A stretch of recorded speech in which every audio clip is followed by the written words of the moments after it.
నాటిన చెట్ల నుంచి మనం గాలి, ఆక్సిజన్, చల్లదనం ఇవన్నీ తీసుకుంటున్నాం కదా. సో మనం మన తర్వాత వాళ్ళకి కూడా ఇవ్వాలి. కాబట్టి ఇది మన బాధ్యత అన్నమాట. సో మీరు ఇంకా చిన్నపిల్లలు, అంత పెద్ద మాటలు చెప్తే మీకు అర్థమవుతాయో లేదో కానీ చెప్పే ప్రయత్నం చేస్తున్నాను నేను. ఎందుకంటే ఈరోజు చిన్నపిల్లలే రేపు పెద్దవాళ్ళు అవుతారు కదా. ఓకేనా? సో ఈరోజు మనం ప్రతి చోట అలాగే ఇప్పుడు చెట్లు పెంచాలి అని చెప్పాను కదా. ఈ చెట్లు పెంచాలి అంటే మనం ప్రతి చోటకి వెళ్ళి ఒక మొక్క పాతి రోజు దానికి నీళ్ళు పోయలేం కదా. పోయగలమా? మన స్కూల్కి రావాలి, మళ్ళీ కాసేపు టీవీ చూడాలి, కాసేపు గేమ్స్ ఆడుకోవాలి కదా. టైం చాలదు మనకి.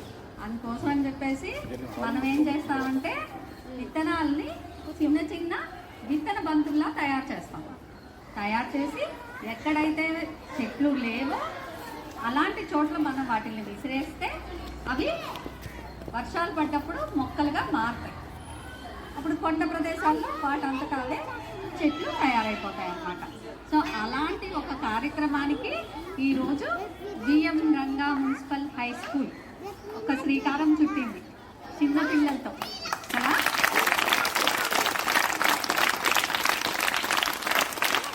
Very good.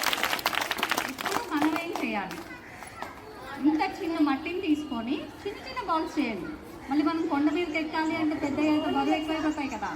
సో చిన్న చిన్న గోళీల సైజు మట్టి తీసుకొని ఇంత కాదు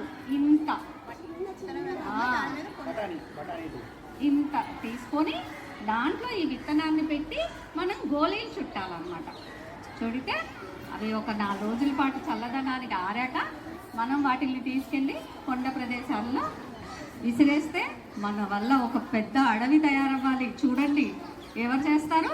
మీరేనా కదా? Very good.